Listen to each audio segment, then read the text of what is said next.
with it? Chair, is it to lay or to deliver? And this is not chair, this is speaker. Sorry, so speaker, to lay or to deliver? To deliver if you are ready before I give my ruling. So then I give it to the table. The direction was that the statement is to be presented to the House. And members will not know the content until they look for it after a long while. Yet the issues were that it is of public interest. Everybody wants to know what you are saying. Do we do that before we get into the business of the House? It is part of the business of the House. If you have it, Chair, then I'm not in a position to move it now, Chair. If you are not, that's okay. Okay.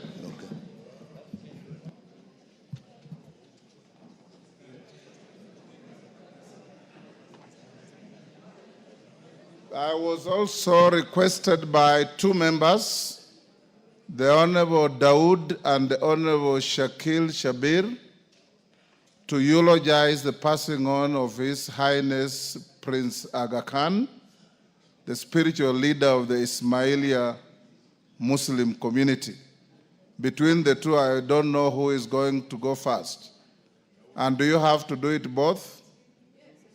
Yes. Who is senior? I'll start with the senior. I'll start with Shakil Shabir. Then Dawood, be ready after Shakil. Thank you, Mr. Speaker, sir.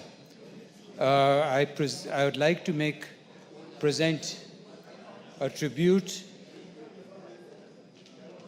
on behalf to the Aga Khan community, the Ismaili community, in respect of the passing away of Prince Karim Aga Khan, whose vision and visionary leadership and unwavering commitment has left an indelible mark on Kenya. He was a beacon of hope for millions around the country.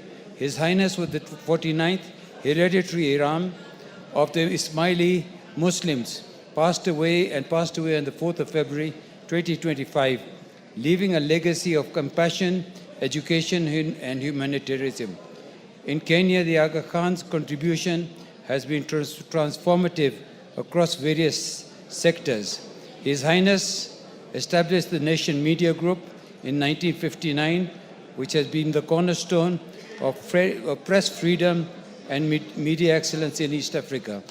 Through the Aga Khan Fund for Economic Development, he founded Serena Hotels, promoting tourism and economic growth while preserving cultural heritage and environmental sustainability. The Aga Khan Education Fund also established Aga Khan schools across the country.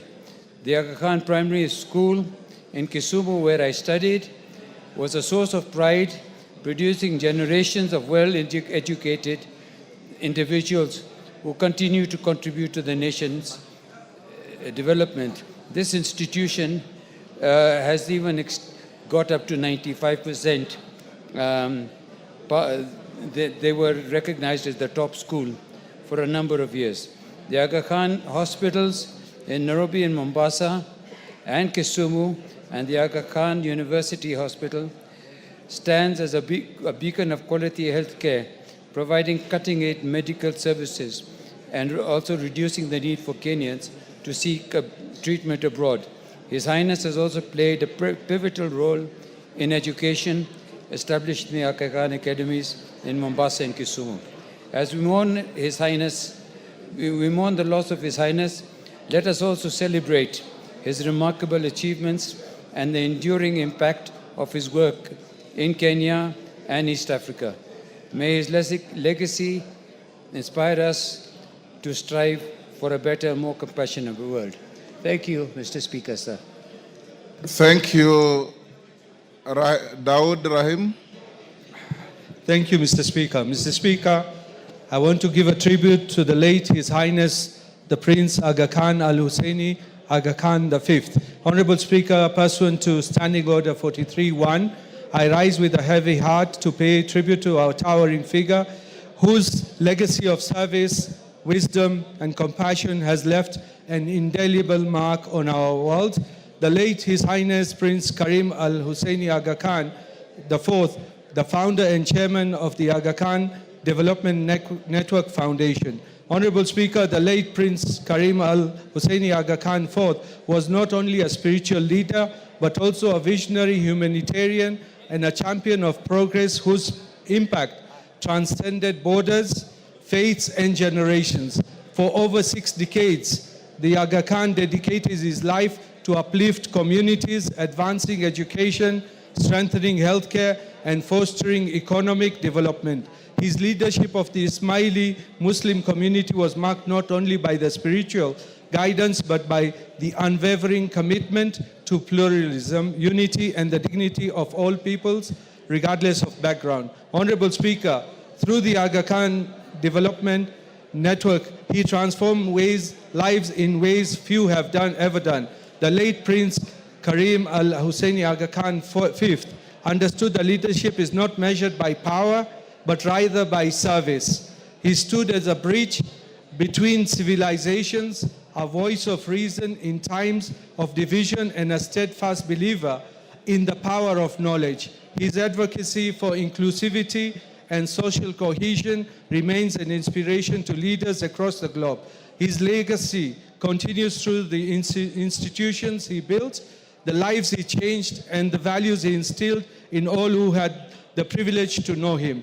Honorable Speaker, may I extend my deepest condolences to the family, friends, and community of the Aga Khan V as we honor the life of an extraordinary purpose. We give thanks for his boundless contributions and pledge to carry forward his vision of a more just, compassionate, and enlightened world. May His Highness the Aga Khan rest in peace. And Mr. Speaker, we want to congratulate His Highness Prince Rahim Al Husseini the Aga Khan V on his ascension yesterday to the Imamate. Thank you, Mr. Speaker. Honorable members, yes, Pasaris, is it on the same issue? Thank you, Mr. Speaker. I just thought in the interest of gender, we should also have a woman speak to the passing of the Aga Khan. Prince Karim Al Hussein Aga Khan, what I know is that he, as soon as he assumed office at the age of 20, 2 resolutions that he passed to amend the constitution. The first one was that if a family has children, girls and boys, and they have limited resources, the girl should be given the possibility of going to school. So he believed in gender empowerment. He believed that women and girls should be given equal opportunity, and if resources were less, then the girl should be promoted to go and study. He also started the Aga Khan housing projects because he believed that every family should own a home. So as we stand in solidarity with the Ismaili community and having been a beneficiary of the Aga Khan's projects, in the sense that I went to the Aga Khan Primary School and the Aga Khan Kensek Secondary School, I pay condolences to the entire Ismaili community, and we thank the foundations of the Aga Khan for all the work that they do, and we congratulate the new prince for assuming position. Thank you, Mr. Speaker. Thank you, honorable members. Order. Honorable members, in recognition of the outstanding work to humanity by the late Prince Aga Khan, each one of us here has in one way or another been touched by the work of the Aga Khan. Either you have gone to Aga Khan Hospital, or you have gone to Aga Khan schools, or you have gone to Serena hotels, or you read the Nation newspaper. In whichever way you have been touched, I want to request the House with great humility to stand for a minute's silence in honor of the Aga Khan.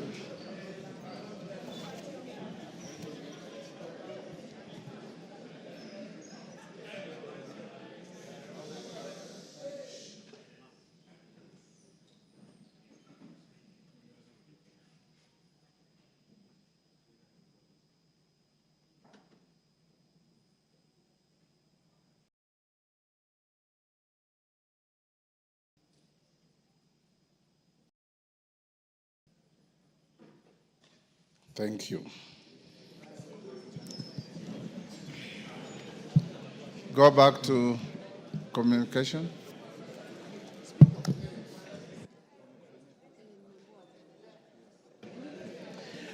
Order number 2, communication from the chair.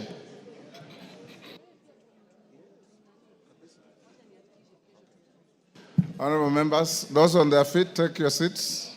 Kiamba, take your seat, Mami. Sabina Chege, take your seat.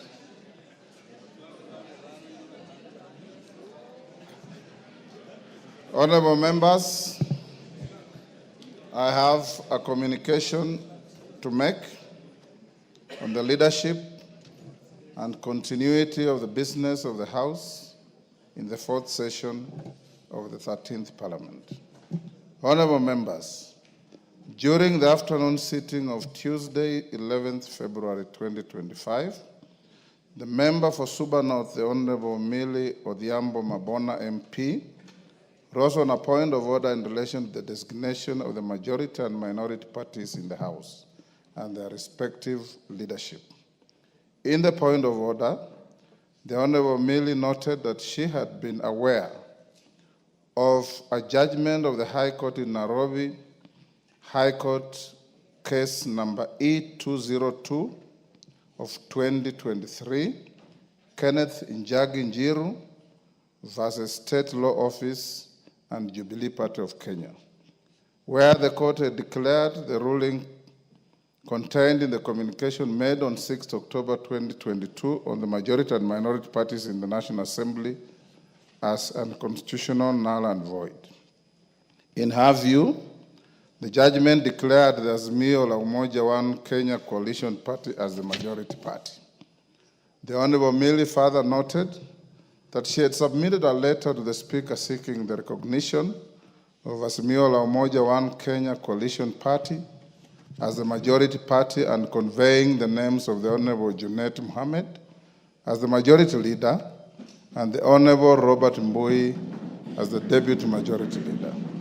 She concluded by seeking that the Speaker recuse himself from presiding over the proceedings and to allow the Honorable Deputy Speaker to recognize Azimio la Umoja One Kenya coalition party as the majority party, Honorable Junet Mohammed as the majority leader and the Honorable Robert Mbui as the deputy majority leader. Notably, the Honorable Millie seems to have conveniently forgotten the fact that the Honorable Deputy Speaker is also a member of a political party and represents a constituency. As such, the Honorable Millie's concerns of impartiality would still have arisen if the Deputy Speaker was in the chair. Indeed, this applies to all members of the Speaker's panel. At the beginning of the debate, I gave honorable members some general direction in the issues from the judgment as I understood them, including the fact that the judgment did not bar the Speaker from presiding over the House. Indeed, the issue of how a vacancy arises in the office of the Speaker is expressly provided for in Article 106(2) of the Constitution. Arising from the point raised by the Honorable Millie, no less than 58 other members contributed to the debate that arose, with a number raising additional points of order.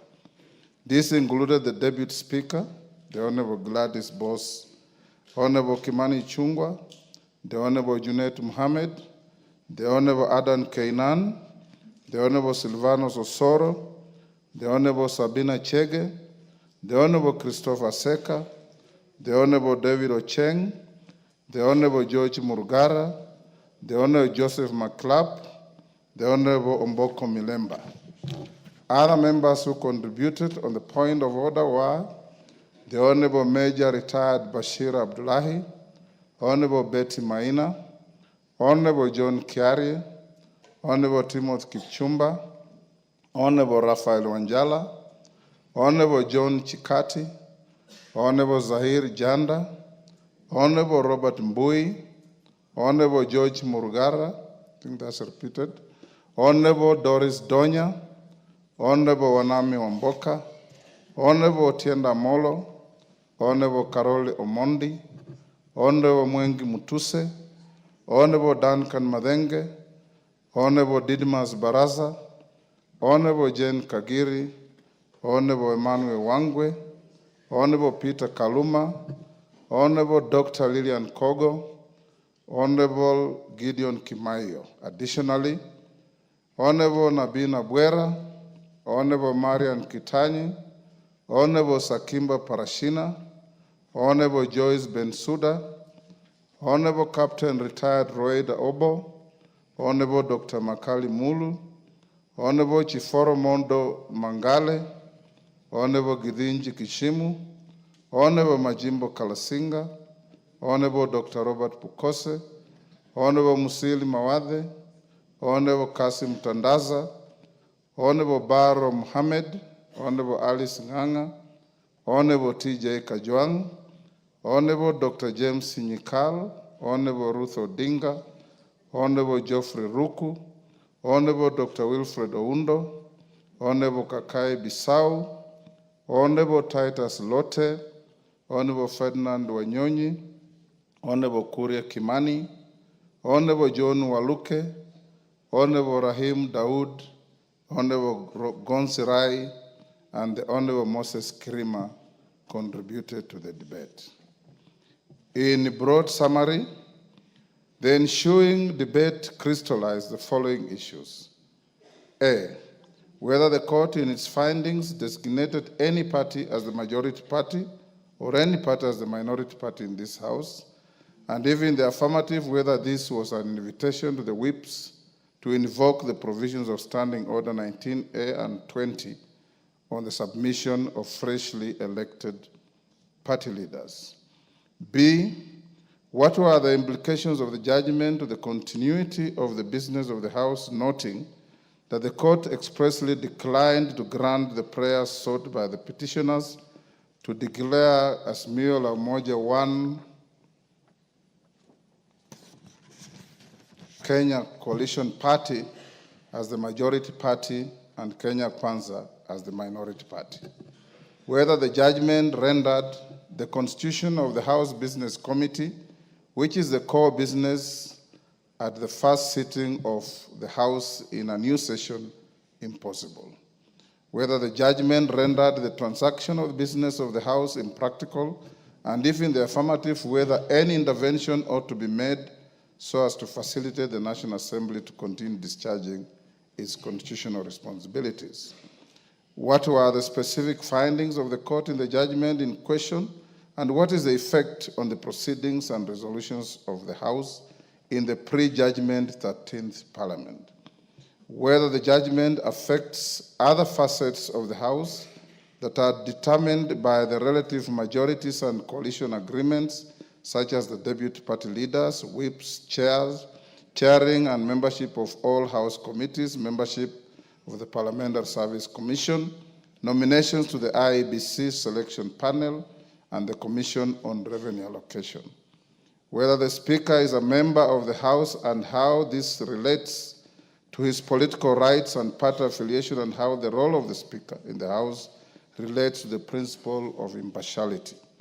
Whether certain aspects of the judgment violated the doctrine of separation of powers by constituting judicial encroachment into, 1, the internal affairs of the legislature contrary to the spirit of Article 124 of the Constitution that empowers each House to regulate its own procedure, and any attempt by the courts to prescribe a procedure for the Houses may stifle the ability of the House to discharge its constitutional mandate.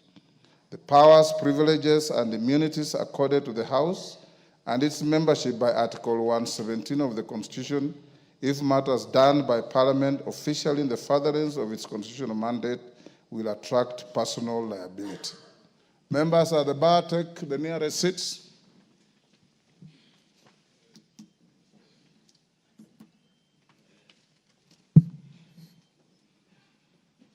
Koyo, take the nearest seat. You don't have to run across the floor.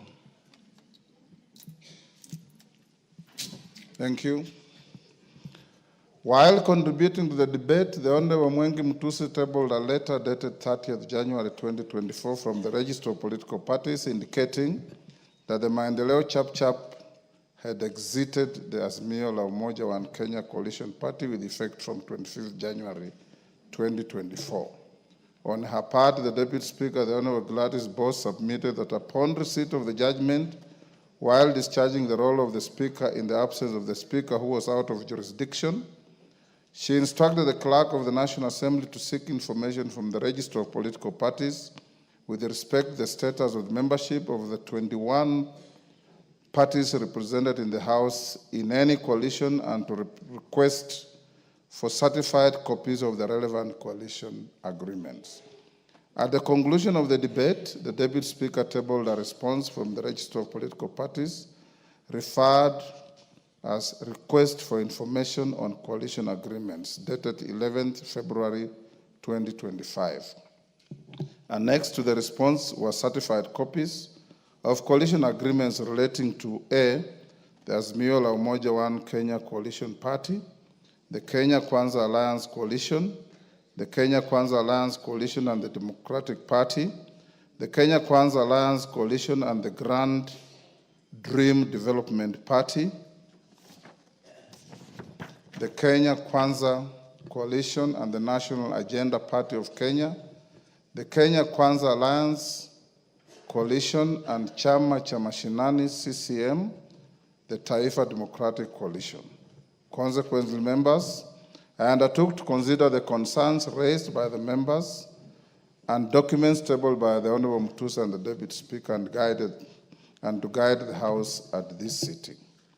At the very outset, I wish to note that the judgment seems to have created an element of unprecedented confusion in the affairs of the House. This has affected the manner in which I have now been called upon to guide the House in light of the patent contradictions I have noted in the letter submitted by the Honorable Millie Odhiambo. In communicating confirmation of members of the Azimio coalition as the majority, the Honorable Millie signs off as the majority party whip, National Assembly, against a letterhead that also designates her as the minority chief whip. The letter also fails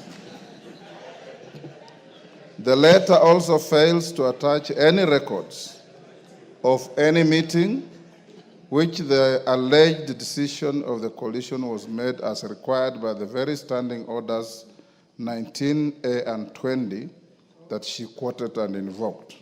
Viewed in isolation, the letter is in law defective. Nevertheless, I'll allow the honorable member some latitude in the light of the prevailing confusion. Honorable members, I've read the judgment, and it has been explained to me at length by our very able legal team.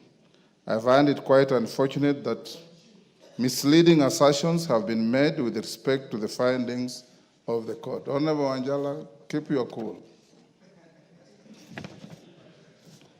The majority of the reporting has failed to note that the matter before the court related to a mixed bag of prayers sought by petitioners touching on the pending disputes in the Jubilee Party, the Finance Bill 2023, requests for a section of Kenyans not to pay taxes, and deeming of certain members to have resigned from their political parties, among others. A reading of the judgment reveals glaring factual and legal contradictions. I instructed that an appeal be lodged against the judgment forthwith. My guidance to the House should not be construed as a review of the findings and orders of the court, and that remains within the province of the judiciary.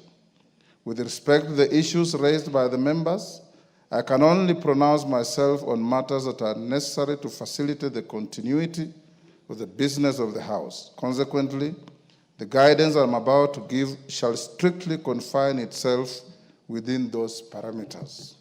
Honorable members, I wish to note that out of 34 prayers expressly sought by the petitioners, the High Court in its findings only granted 3 prayers and expressly declined the other 31 prayers. Paragraph 508 of the judgment reads, and I quote, "In the ultimate, we allow the petition to the following extent.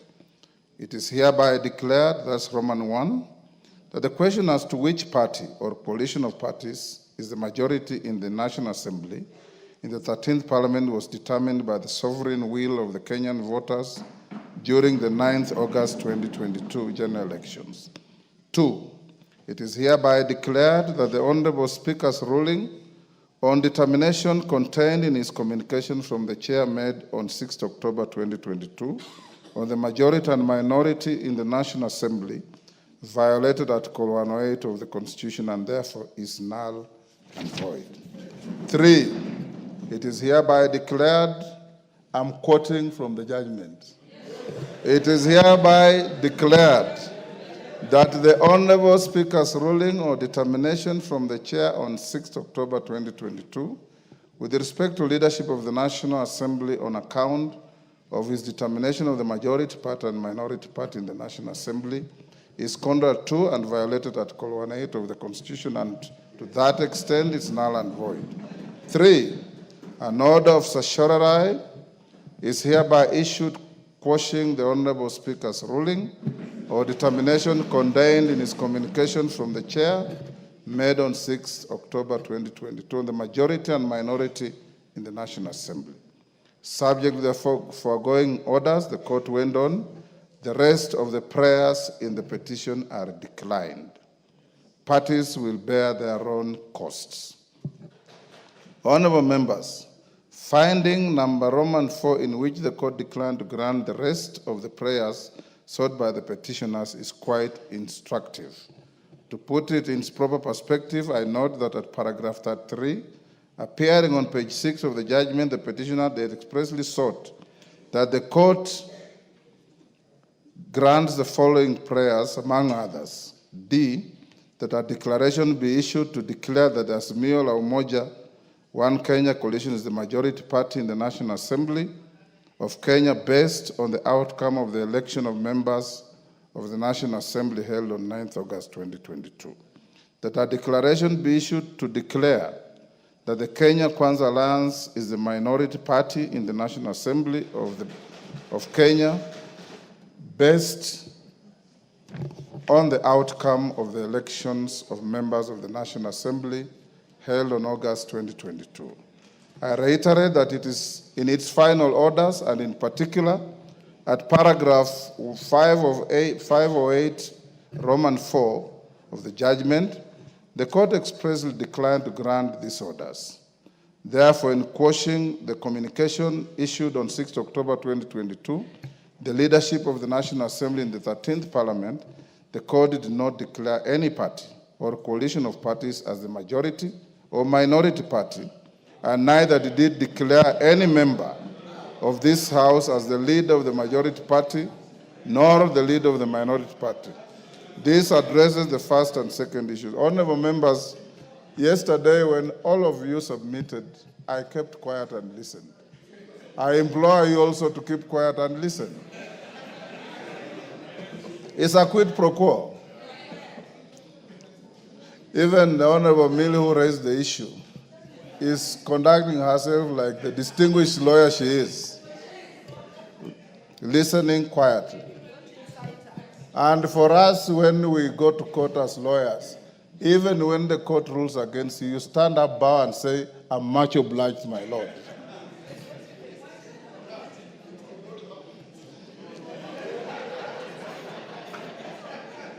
Oh, no, Angela. Moving on, honorable members, in its first finding, the High Court cryptically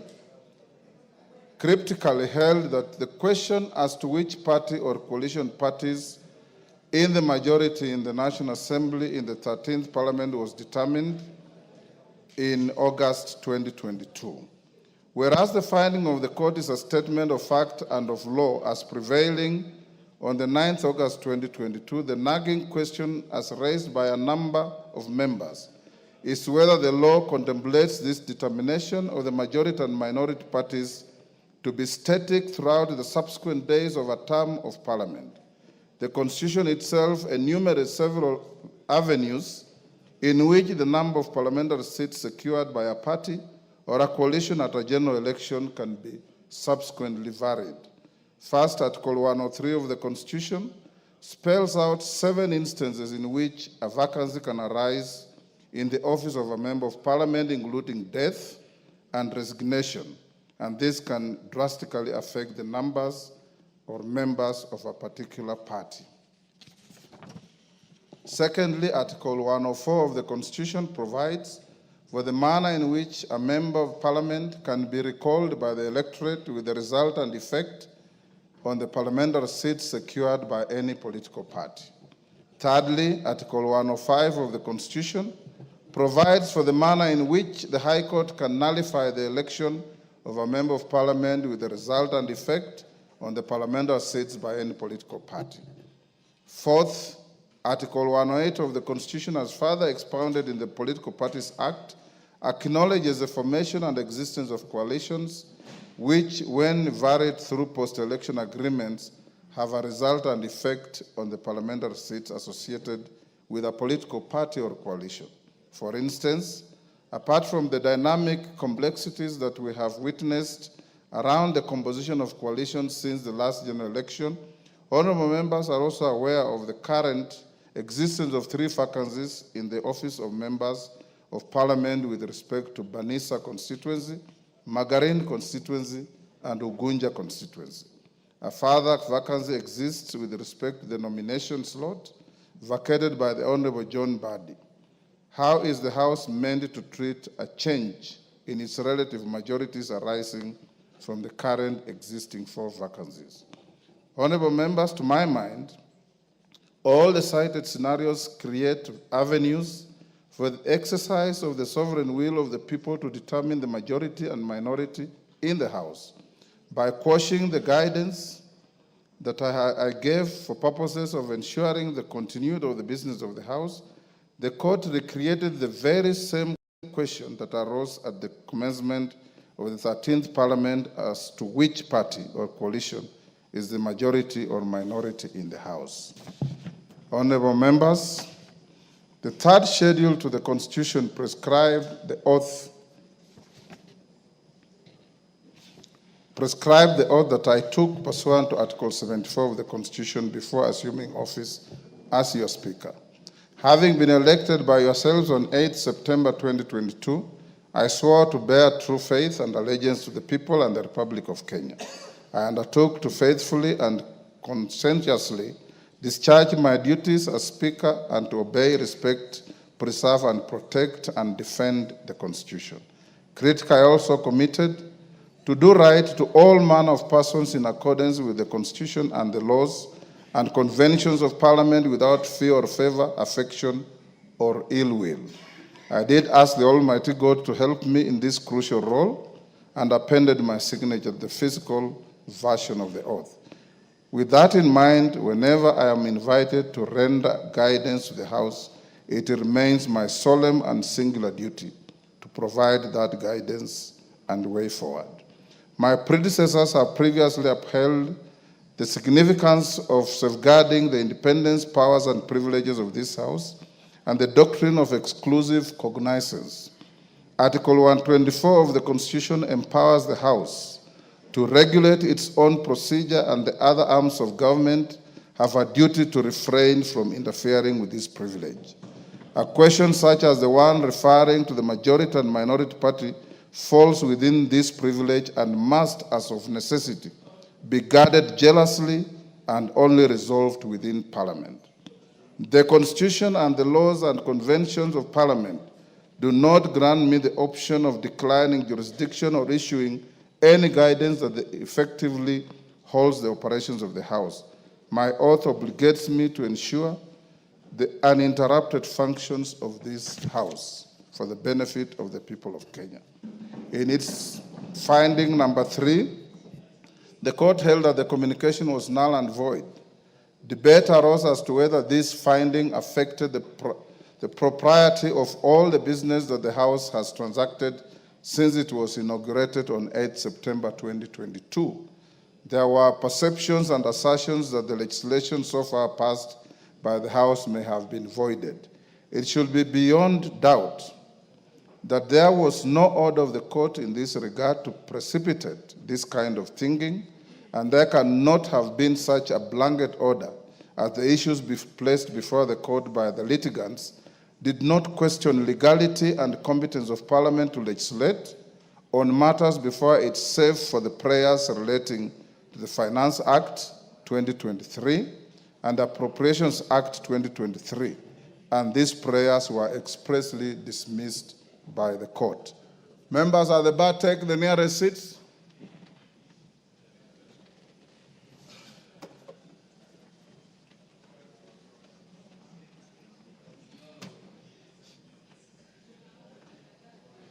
The nearest seats, Shinali.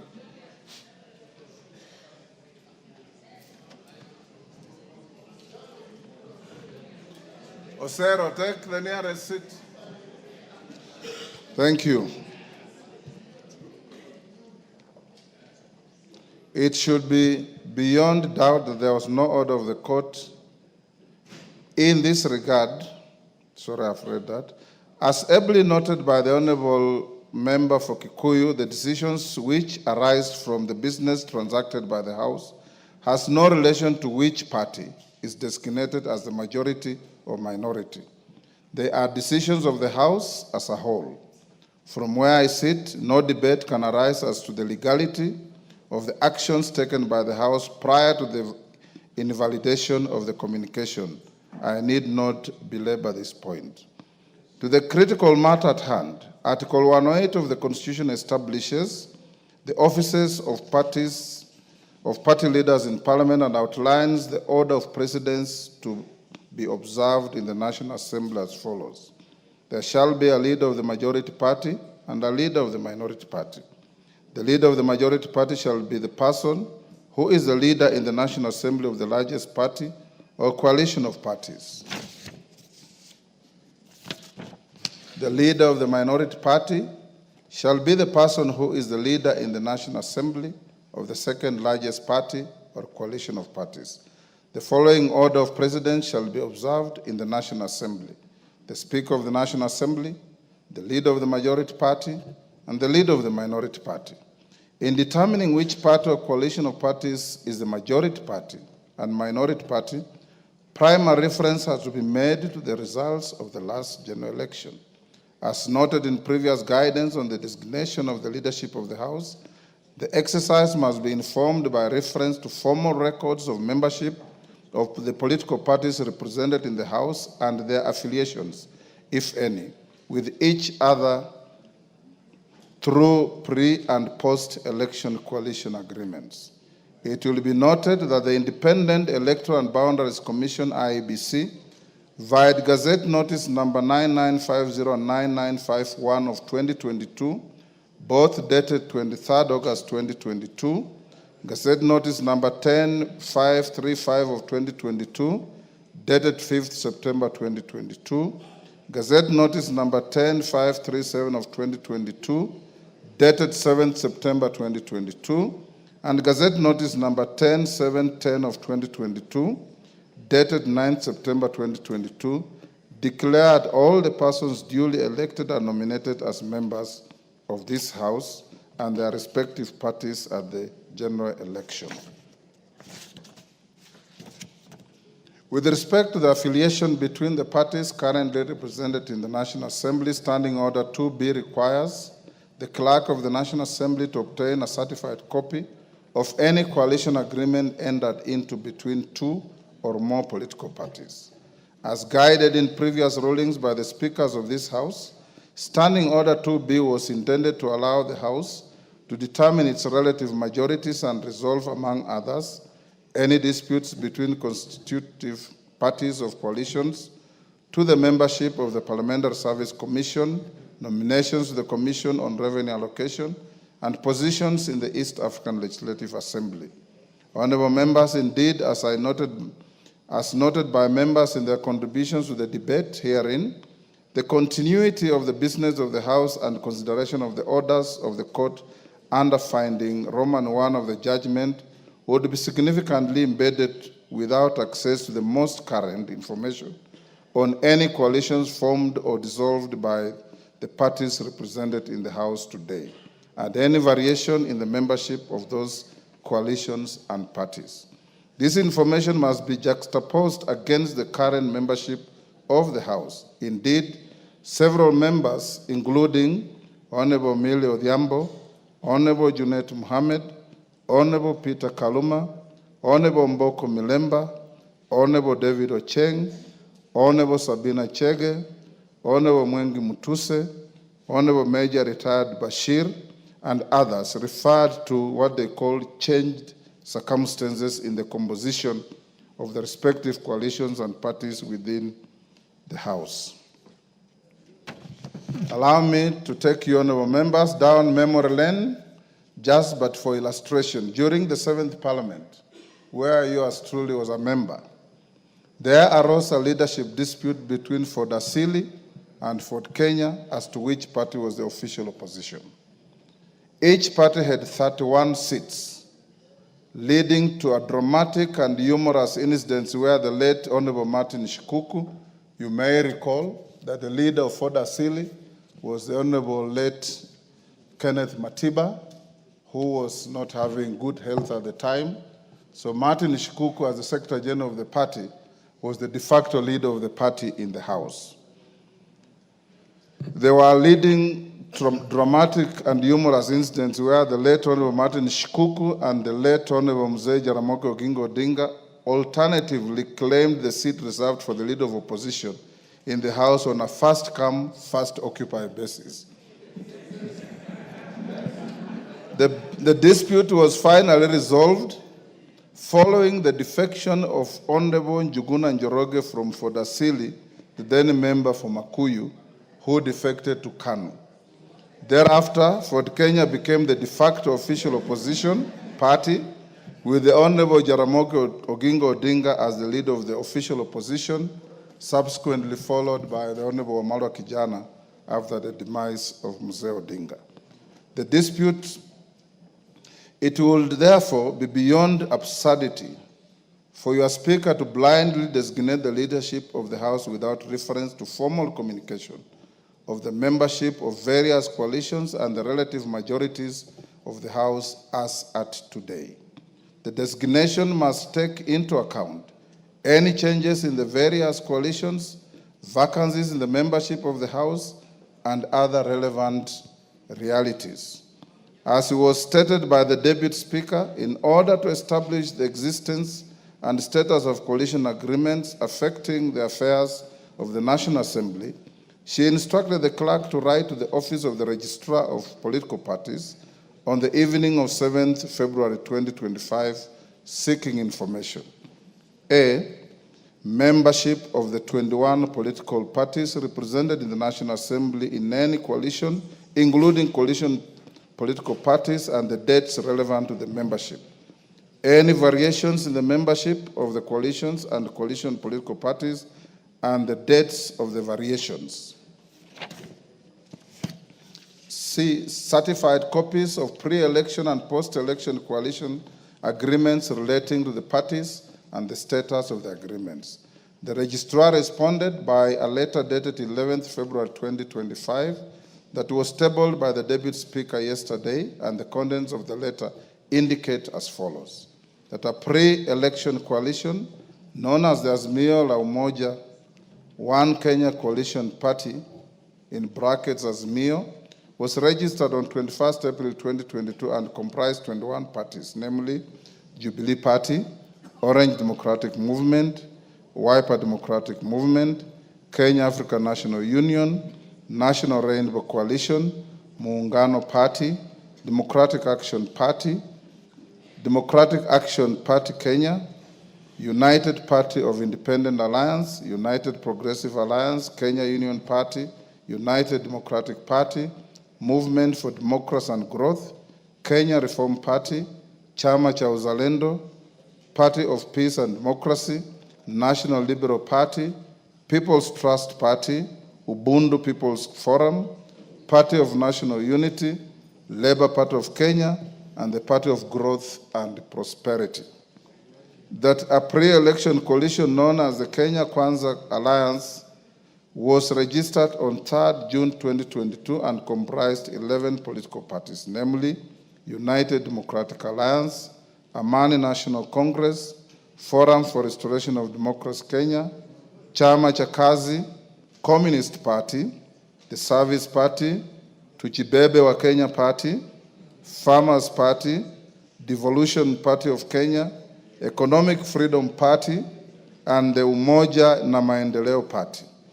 That a post-election coalition agreement was entered into on 5th September 2022 between the Kenya Kwanza Alliance and 4 additional parties, namely the Democratic Party of Kenya, National Agenda Party of Kenya, Grand Dream Development Party, and Chama cha Mashinani.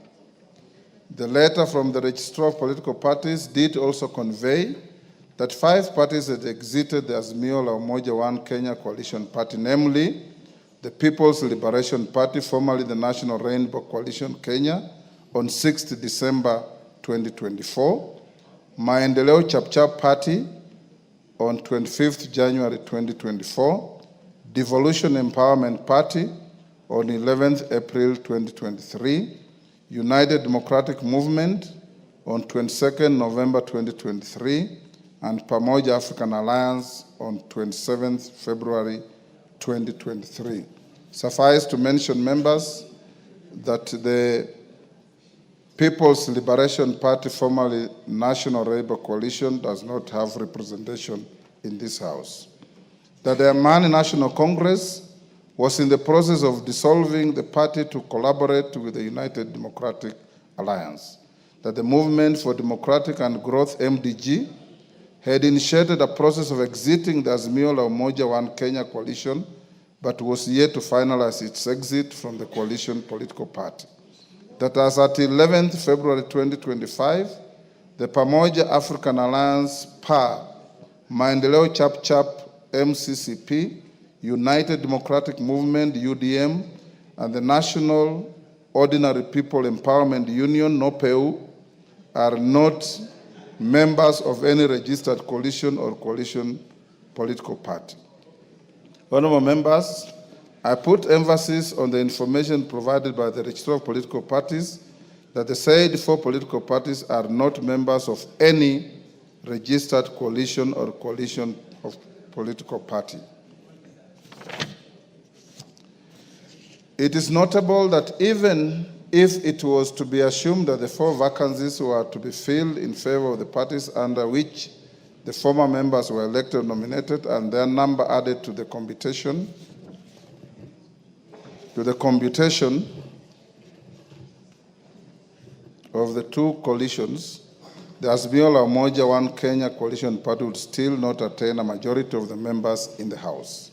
Honorable members, my reference to the Gazette notices relating to the election of members at the last general election and the current vacancies with respect to Banisa, Magarini, Ugunja, and the resignation of the Honorable John Badi, the current composition of the National Assembly by individual political parties in alphabetical order is as follows.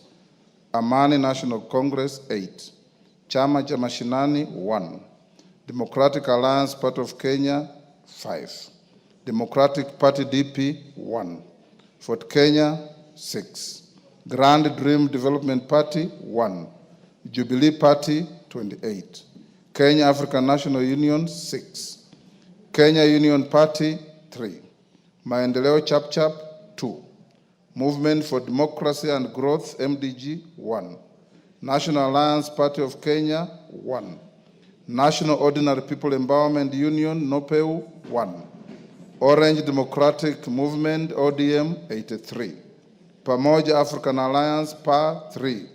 Service Party, TSP, 2. The United Democratic Alliance, UDA, 145.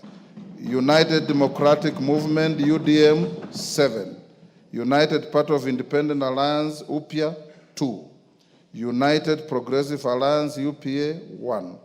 Wiper Democratic Movement, 26.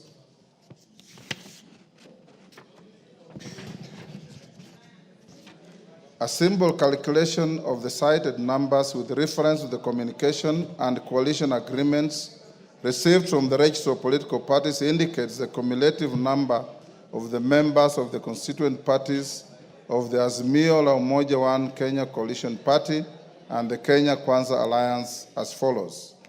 Azimio la Umoja One Kenya Coalition Party consists of 154 members, computed by adding the membership of the Orange Democratic Movement, Jubilee Party, Wiper Democratic Movement, Kenya African National Union, the Democratic Alliance Party of Kenya, the Kenya Union Party, the United Party of Independent Alliance, and the Movement for Democratic Growth. The Kenya Kwanza Alliance consists of 165 members, computed by adding the membership of the United Democratic Alliance, the Amani National Congress, Ford Kenya, the Service Party, the National Agenda Party of Kenya, the Grand Dream Development Party, the Democratic Party, and the Chama cha Mashinani. Honorable members, it's notable that the numbers relating to the Azimio la Umoja One Kenya Coalition Party are tinged by a slight element of doubt with respect to membership of the Movement for Democratic and Growth MDG. You will recall the expressed sentiments made by the sole member and party leader of the MDG yesterday in the House, dissociating both himself and the party from the Azimio la Umoja One Kenya Coalition Party. However, I decline to engage in this controversy.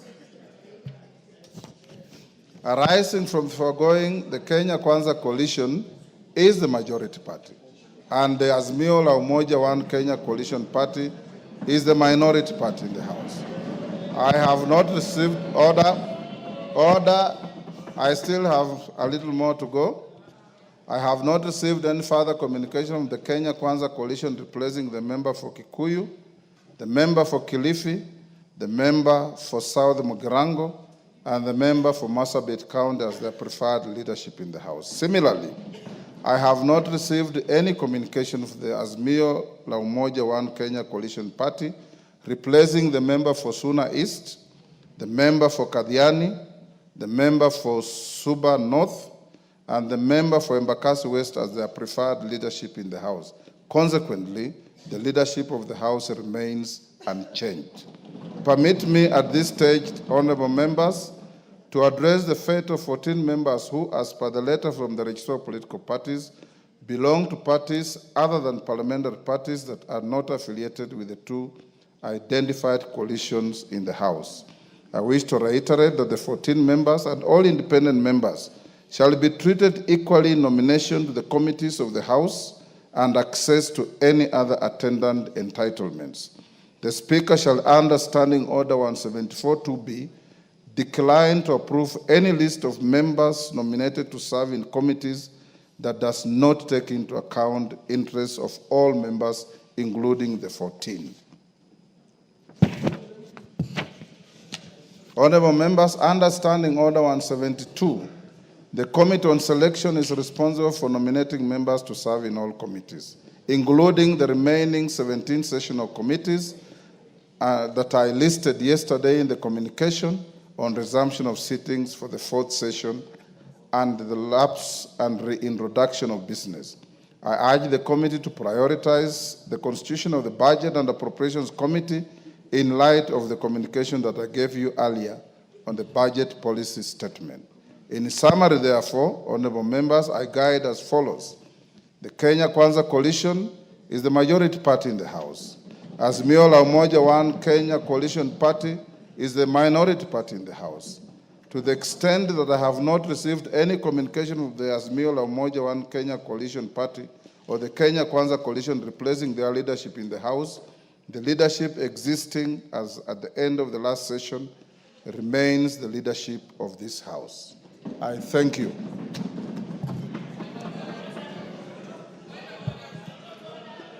Yes, Millie, this was your point of order. Honorable members, I am not opening any debate. I'm giving Honorable Millie because she was the owner of the point of order. After she finishes, we go to the next order. Rosary Martin. Thank you, Mr. Speaker. Mr. Speaker, actually in compliance with Standing Order number 87-2, Mr. Speaker, in compliance with Standing Order number 87-2,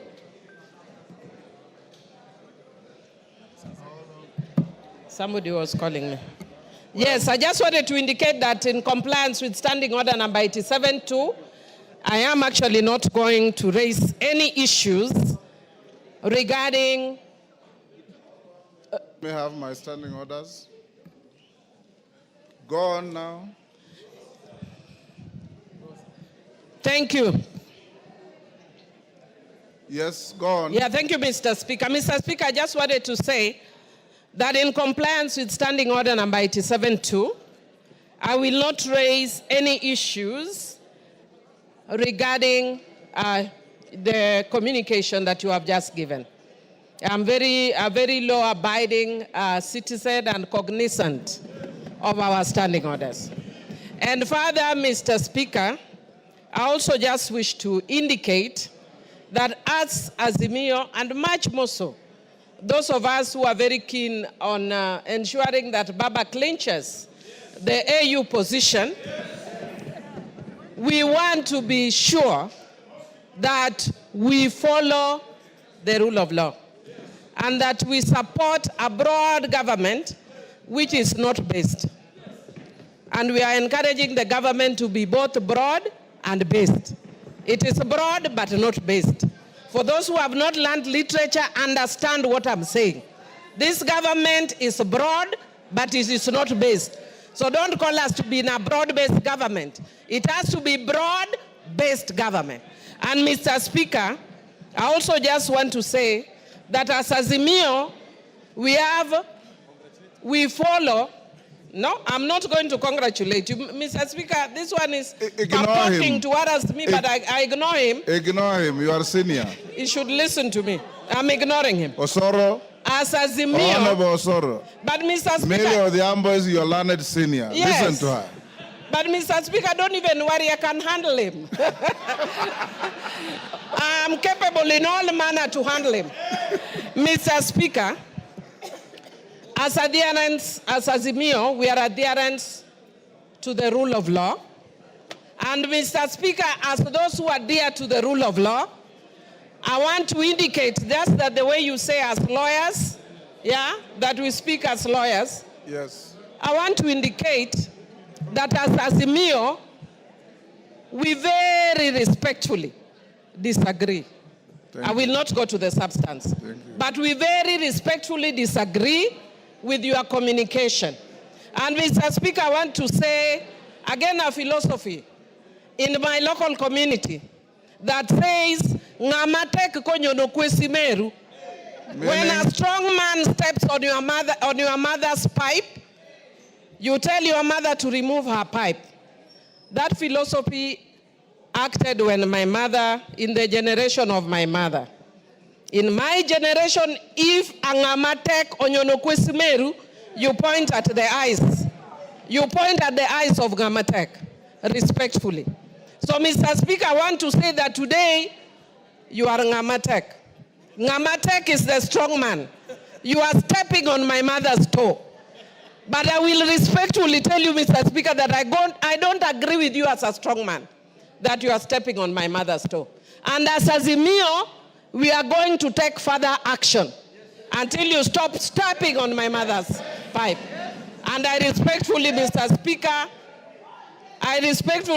Speaker, note your communication. Thank you, Honorable Millie Odhiambo. Order. I'm not opening any debate. Honorable Millie Odhiambo, that is how the law works. It is not necessarily popular. It's not necessarily likable. It is just the law. Shakespeare said it's an ass. It is the law. So when you obey the law, sometimes you may step on somebody. Sometimes you may not.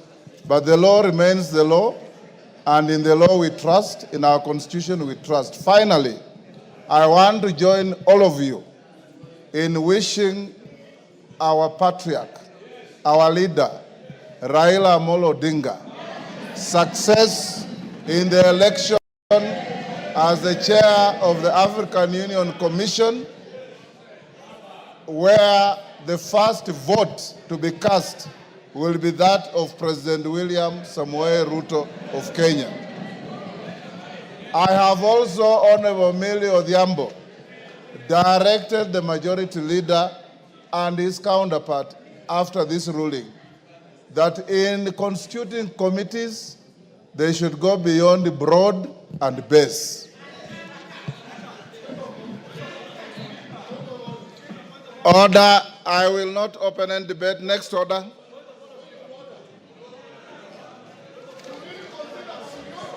Order, Wanjala. Order, Wanjala. Next order. No. Order number 8. Next order. Order number 8, motion, appointment of members to the House Business Committee.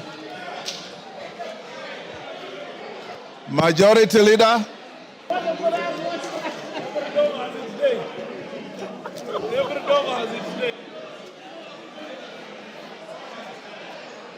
Majority Leader.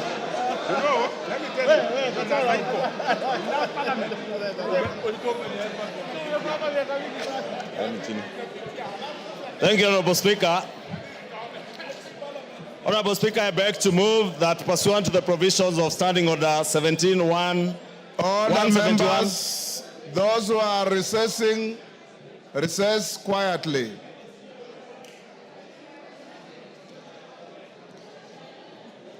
Thank you, Honorable Speaker. I beg to move that pursuant to the provisions of Standing Order 171, 1F, this House approves the appointment of the following members to the House Business Committee in addition to those specified under paragraph A, B, C, D, and E.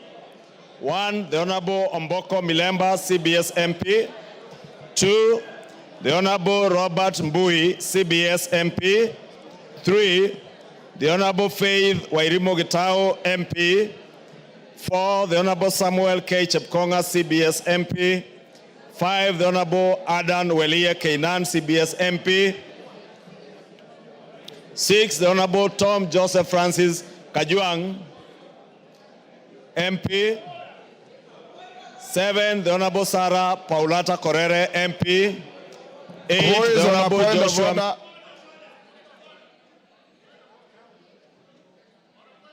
Order, Honorable Kajwang. You cannot call for order when you are not orderly. What are you doing where you are? Order. We have moved to the next order and proceed. 7, the Honorable Sarah Paulata Korere, Pardon? MP. Why is he? Order. I did not give a chance to anybody except the mover of the notice of motion. Go on. Yes. Ichungwa, go on. 8, the Honorable Joshua Mbidi Mwalio, MP. 9, the Honorable Umul Ker Kasim Sheikh, MP. Honorable Speaker, as members may know, this is a very critical committee. And Honorable Speaker, the other members of the committee sit in that committee by virtue of their offices. And with those few remarks, I beg to move and request the Honorable Aden Keinan to second the motion in agreement. Kainan. I second, Mr. Speaker. Order, honorable members. Order. Take your seats. Order. Honorable members. Order. Honorable Millie's point of order was not a party point of order. It was a point of order by the distinguished member for Suba North. And upon delivering the communication, I dutifully gave her an opportunity to say what she said, and that has ended that matter. We are now on order number 8. I now propose the question, which is that pursuant to the provisions of Standing Order 171-1F, this House approves the appointment of the following members to the House Business Committee, in addition to those specified under Orders A, B, C, D, and E. Honorable Mboka Milemba, CBS MP. Honorable Robert Mbui, CBS MP. Honorable Faith Wairimu Gitao, CBS MP. Honorable Samuel K. Chepkonga, CBS MP. Honorable Adan Welie Keinan, CBS MP. Honorable Mboka, I'm proposing the question. I have not put any question. So actually you're out of order. Honorable Tom Joseph Francis Kajwang, CBS MP. Honorable Sarah Paulata Correra MP. Honorable Joshua Mbithi Mwali MP. Honorable Omulher Kasim Sheikh MP. Yes, yes, Cynthia. Thank you, Honorable Speaker, for giving me an opportunity to make a comment in regard to the House Business Committee that has been constituted. Honorable Speaker, I note that these are members that were sitting in the same committee last time, and they did a beautiful job, Honorable Speaker, and I want to support their nomination back to the House Business Committee. Honorable Speaker, it must be noted that the House Business Committee is the engine of this House, and we appreciate their acceptance to actually run the business of this House, Honorable Speaker. Honorable Speaker, I support their nomination, and I urge the honorable members of this House to support it, so that, Honorable Speaker, we can continue and start business that is important to this House, so that I can be able to serve the people of Kenya. We can ensure that the House Business Committee members are able to schedule our business, Honorable Speaker, so that I can be able to dispense matters that matter to the people of Kenya. I support, Honorable Speaker. Yes, Junet. Honorable Junet. Order. Order. Members standing around Honorable Junet. Honorable Junet, take your seat for a minute. Members. Mr. Speaker. Order, Honorable Junet, just hold. Honorable Babowino. Order. Honorable Babowino. Take your seat. When the Speaker calls you out, you don't have to stand up. This is not a classroom. You are rarely in this House, and when you come, you want to cause disorder. Take your seat. Order, Honorable Junet. I've given you your point of order. Mr. Speaker, I have no intention to speak about your ruling, Mr. Speaker. I want to speak on the matter that is before the House now.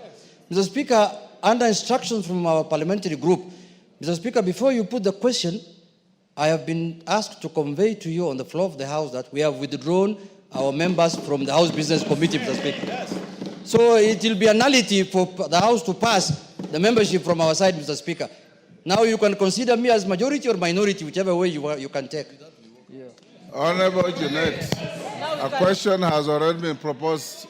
Yes. Honorable Ichungwa, Order, Honorable Ichungwa, I call upon you to reply. Thank you, Honorable Speaker. Honorable Speaker, in reply, let me say the House Business Committee is properly and duly constituted. And with or without the participation of the 4 members of the Azimio coalition, the House Business Committee would sit. And Honorable Speaker, being the chair of the House Business Committee, you will be advising the House Business Committee on when to have our first sitting, hopefully after the adjournment of this House this afternoon, so that we may be able to schedule business that concerns Kenyans. Because, Honorable Speaker, what we have engaged in from yesterday does not concern the people of Kenya who have sent us to represent us in this House. What we have been engaged in, Honorable Speaker, from yesterday up to the drama that you witness now is a drama touching on leadership positions by leaders and leadership positions in the House. But what is more important to all of us, Honorable Speaker, is the leadership positions that have been given to us by the people of our constituencies as their representatives in the House. And that is what we should put ahead of every other consideration. Honorable Speaker, I said it yesterday. The perks of the leader of majority are similar to the perks of the leader of minority. These seats are nothing personal to anybody. Honorable Speaker, even the chairs of committees, Honorable Speaker, the small sitting allowance they get as chairs of committees do not even commensurate with the amount of work that chairs and vice chairs of committees have to put in and the amount of sacrifice that they make, Honorable Speaker. And therefore, I really want to implore on all our members, including my brothers and sisters from the Azimio coalition, to put the people that they represent ahead of their own interests as leaders and conduct the business of the House in addressing the pertinent issues that are concerning the people of Kenya today, Honorable Speaker. As you indicated, Honorable Speaker, we have business to have all the 18 committees whose term have come to an end reconstituted, Honorable Speaker, some of which have a huge implication on the lives of our people. You have seen students in both our primary and secondary schools are waiting for school capitation. The cabinet yesterday did approve the supplementary appropriations bill, and this is the money that Kenyans are waiting for. Money to go to our children, not just for bursaries, but even for school capitation, to enable government to also hire the additional 20,000 teachers that are going to help in our schools, Honorable Speaker. And those are the things, Honorable Speaker, that I say should be concerning us now. And I really want to urge that you do convene the House Business Committee, hopefully immediately after this vote, Honorable Speaker, for us to be able to schedule business and reconstitute those committees that will help us to pass the budget policy statement for this year and the supplementary appropriations bill that will be coming to this House in the next few days. Thank you, Honorable Speaker, and I beg to reply. Honorable members, before I put the question, it is important that we put certain matters in proper perspective. Standing Order 58 reads as follows. After the question has been proposed on a motion, the motion shall be deemed to be in the possession of the House, and such motion shall not be withdrawn without the leave of the House. That's number one. Number two, I received communication from Honorable Kimani Ichung'wah, Honorable Junet Mohammed. And I want to put it on record so that it is clear to all Kenyans. Honorable Kimani Ichung'wah wrote to the Clerk of Parliament, Samuel Njoroge, on 6th of February as follows. And this is after I had spoken personally to both Honorable Ichung'wah and Honorable Junet, asking them to propose names to the House Business Committee. Honorable Ichung'wah wrote, Dear Sir, reference nomination of Kenya Kwanza Alliance members to the House Business Committee. Further to your letter referenced NA L&P HBC /2025 CORR in bracket 001 dated 3rd February 2025. I hereby submit the following names of members of the Kenya Kwanza Coalition for appointment to the House Business Committee, in addition to those specified under Standing Order 171, 1B and D. The Honorable Samuel Chepkonga, CBS MP, was in Gishu County, Male. The Honorable Omboko Milemba, CBS MP, Vihiga County, Male. The Honorable Faith Wairimu Gitao, CBS MP, Nyandarua County, Female. The Honorable Joshua Mbithi Mwalio, MP, Machakos County, Male. The Honorable Umulkhair Kasim Sheikh, MP, Mandera, Female. Yours sincerely, Honorable Kimani Ichung'wah, AGH MP, Leader of the Majority Party, copy to the Right Honorable Dr. Francis Moses Masika Wetangula, AGH MP, Speaker of the National Assembly. On the 10th of February, I received a letter from the Honorable Junet Mohammed, addressed to the Clerk of the National Assembly. Dear Sir, reference nomination of members to the House Business Committee. Your letter dated 3rd February 2025, reference NALP HBC /2025 CORR 001 refers. The Minority Party nominates the following members to the House Business Committee in accordance with the standing orders. The Honorable Mbui Robert MP, the Honorable Francis Kajwang Tom Joseph MP, the Honorable Walie Adan Kainan MP, the Honorable Korere Sarah Paulata MP, yours sincerely, Junet Mohammed, Honorable EGH MP, Suna East Constituency, leader of the minority party in the National Assembly. At the time the Honorable Junet wrote this letter, the judgment under contestations that has gone on yesterday was already out. And he knew and designated himself, rightly so, as the minority leader. I call out today for the motion to be moved. The majority leader moved the motion, and it was seconded by the Honorable Kainan. Once a motion is moved, you can either move an amendment seeking the necessary support from the House that shall be put to a vote, or you keep your cool.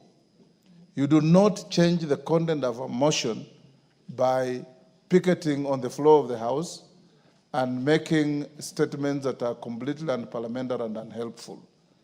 As it is now, the motion that you are going to vote to is properly the House, fully carrying the names of both sides of the House, the majority and minority, and upon voting on the motion, I direct all members who, if they're passed by the motion, to go to room 9 for the first meeting of the House Business Committee to schedule business for tomorrow.